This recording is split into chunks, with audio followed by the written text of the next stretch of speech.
Bienvenue dans cette nouvelle édition de l'Africa Tonight. Au sommaire, au Cameroun, les 10 gouverneurs de région étaient convoqués sur auto-instruction du chef de l'État ce 13 janvier 2020 à Yaoundé.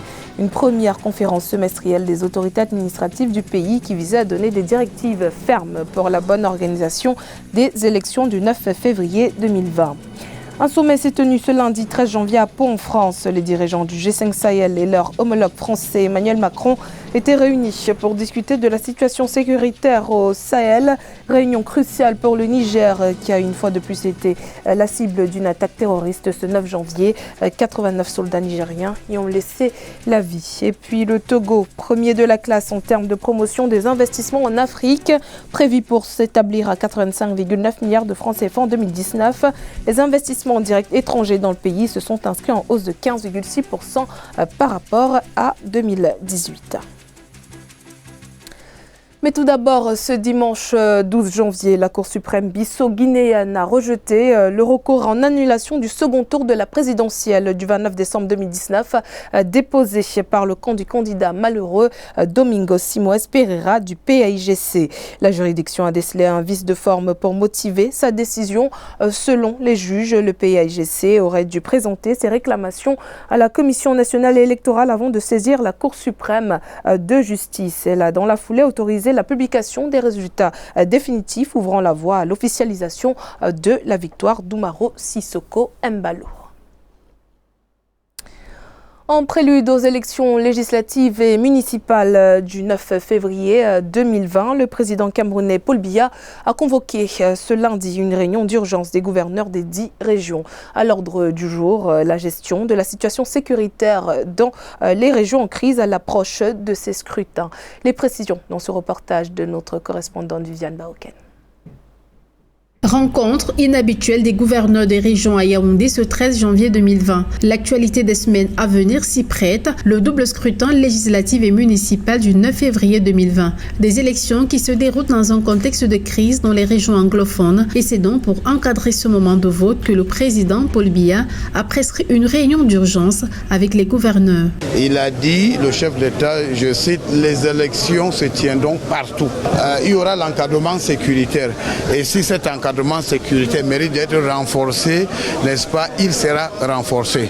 Troisième autre instruction du chef de l'État, encadrer ELECAM dans le processus, parce que comme j'ai dit, le MINAT c'est l'agent du gouvernement dans le processus. Donc nous devons encadrer ELECAM, n'est-ce pas, dans le processus. Donc nous disons que c'est un défi important, parce que quand le chef de l'État vous donne une mission, c'est une mission qui doit être, n'est-ce pas, c'est un défi qu'il faut relever. La situation sécuritaire reste préoccupante dans les régions du nord-ouest et du sud-ouest. Malgré les nombreux efforts consentis par le gouvernement, les appels au lockdown se poursuivent. Mais les gouverneurs de région restent optimistes quant à la tenue des élections dans ces régions. Les populations ont compris le message du chef de l'État et sont actuellement en train de rentrer. Le chef de l'État et le gouvernement et beaucoup d'autres organisations de bonne volonté sont en train d'accompagner ces populations. Et nous préparons donc les événements annoncés avec le soutien de ces populations. Et nous pensons que nous allons surmonter les petits derniers écueils qui sont là, notamment ceux des irrédentistes qui continuent à vouloir traumatiser les populations. Le 9 février 2020, les Camerounais seront appelés aux urnes pour élire leurs représentants locaux. Pour permettre aux populations d'exercer sereinement leur droit de vote, le gouvernement a déployé un nouveau contingent de 350 gendarmes dans les régions à crise pour assurer la sécurité durant tout le scrutin. Alors que s'est tenu à Pau en France un sommet sur la situation sécuritaire au Sahel, au Niger, inquiétude et interrogation règnent au sein de la population qui continue de compter ses morts. Il y a 4 jours, l'attaque du poste militaire avancé de Chinégodar a fait 89 morts au sein des forces de défense nigériennes. Un état d'urgence censé prévenir les incursions djihadistes récurrentes est déjà en vigueur dans cette région située à l'ouest du pays à la frontière avec le Mali. Les autorités de Tillabéri ont aussi décidé d'interdire la circulation de motos de nuit comme de jour dans plusieurs localités. Le point dans ce reportage de notre correspondance à Doualizé Mokhtar. Inquiétude et interrogation au sein de la population au Niger, alors que le gouvernement a revu à la hausse le bilan de l'attaque du camp militaire de Chinagoder à la frontière malienne. 89 soldats sont tombés sur le champ d'honneur et 77 terroristes ont été neutralisés selon un communiqué publié dimanche 12 janvier par le gouvernement. Dans un premier bilan, la mort de 25 soldats avait été annoncée. Nous sommes en temps de guerre, c'est eux qui le disent. Éliminons le politique.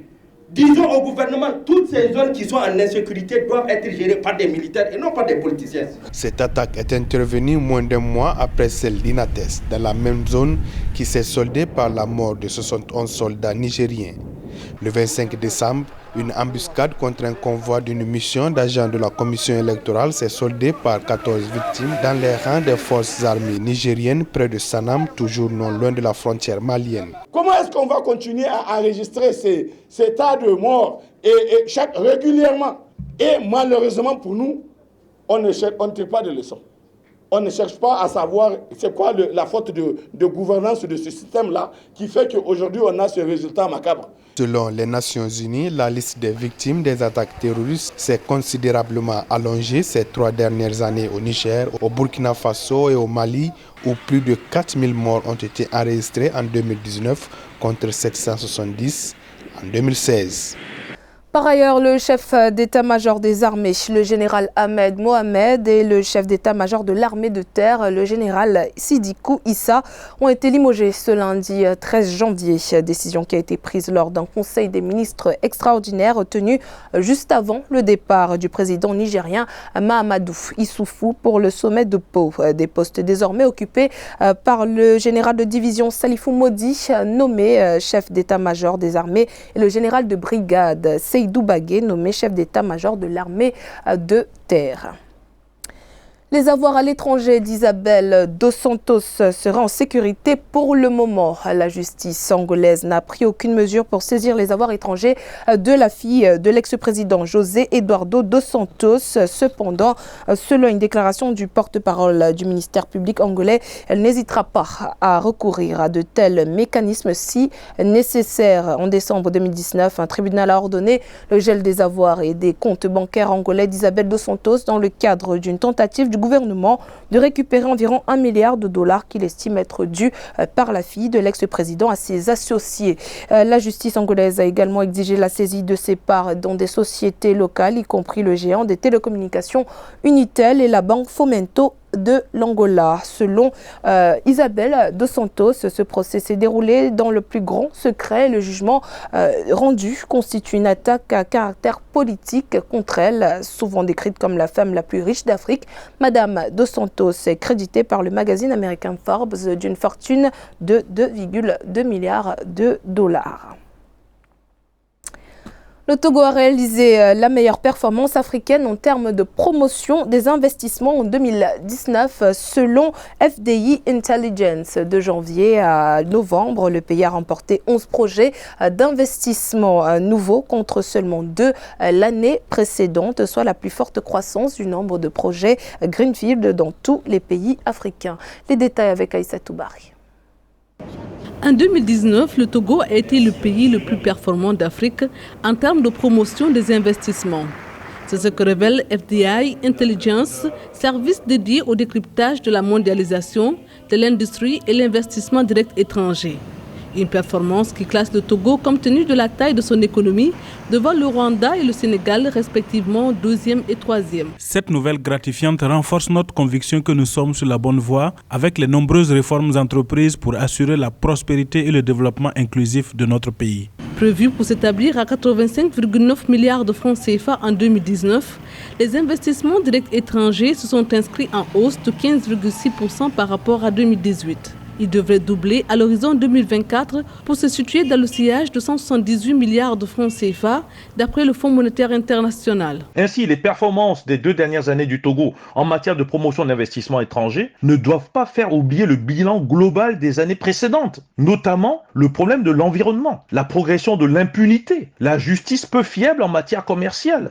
Alors tout ceci constitue des entorses importantes au respect des droits des investisseurs, notamment nationaux ou régionaux. Donc il faut bien se poser la question, pourquoi il y a tant d'investissements intéressants? La richesse moyenne du Togolais moyen ne s'améliore pas. De janvier à novembre 2019, le Togo a remporté 11 projets d'investissement nouveaux, contre seulement 2 en 2018. La majorité de cet investissement vient du double partenariat signé avec le géant nigérian Dangote pour l'implantation d'une usine de traitement de phosphate de 2 milliards de dollars et l'installation d'une usine de fabrication de ciment de 60 millions de dollars.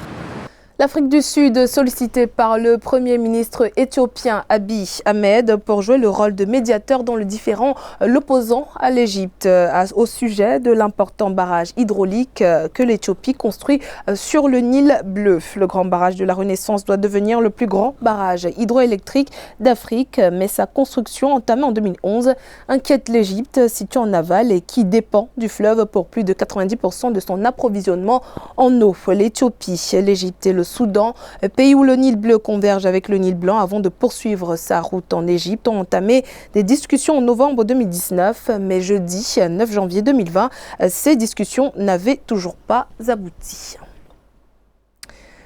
L'État sénégalais tente de juguler la crise du logement dans le pays, problème qu'on retrouve notamment dans la capitale Dakar. À cet effet, le gouvernement entend construire 100 000 logements pour les personnes à revenus faibles, moyens et modérés d'ici 2025.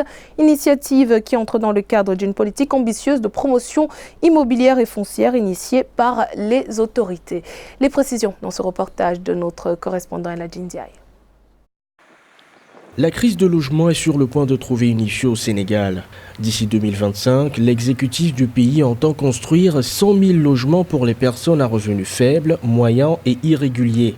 Les Sénégalais qui n'ont pas encore de toit sont prioritairement visés par ce projet de construction. 100 000 logements, c'est toujours très bien. C'est toujours très bien de trouver un programme qui permet à des gens qui n'ont pas les moyens de pouvoir disposer d'un toit. Parce que il faut savoir qu'au Sénégal, ce qui est très important dans la vie d'une personne, c'est le bâtiment. Le bâtiment et la pierre est une chose culturellement très importante chez nous. Donc c'est toujours très très bien. Mais je veux dire que le problème de fond n'est pas là. Le problème de fond, c'est qu'on a un problème d'aménagement du territoire. Selon les autorités sénégalaises, 60% des 100 000 logements seront érigés sur l'axe Dakar-Thiès-Mbour et 40% dans toutes les villes de plus de 10 000 habitants.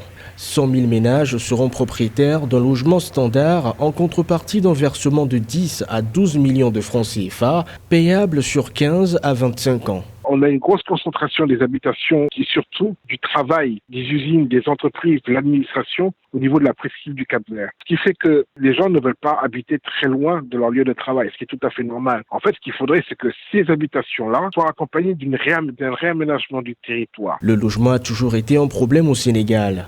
La cherté des loyers dans la capitale Dakar fait que de nombreux Sénégalais vont vivre dans les banlieues avec des habitations moins chères. Dans le reste de l'actualité, Yaya Jammeh, l'ancien président gambien exilé en Guinée équatoriale après son refus d'accepter sa défaite face à Adama Barrow lors des élections présidentielles de 2016, aurait pour ambition de retourner dans son pays natal. Souhait qu'il a exprimé à maintes reprises, mais qui n'est pas bienvenu par les autorités en place qui ont déclaré que sa sécurité ne pourrait être garantie s'il revenait sans autorisation. Le chef intérimaire du parti de l'ancien chef d'État, Ousmane Rambo-Diatta, a déclaré le 11 janvier 2020 que Yaya Jammeh est en route pour la Gambie dans l'émission Focus on Africa de la BBC. Déclaration qui faisait suite à la divulgation d'un enregistrement d'une conversation qu'il a eue avec ce dernier. Dans cet enregistrement, le leader évincé exprimait son soutien à une manifestation de ses partisans prévue pour ce jeudi 16 janvier 2020.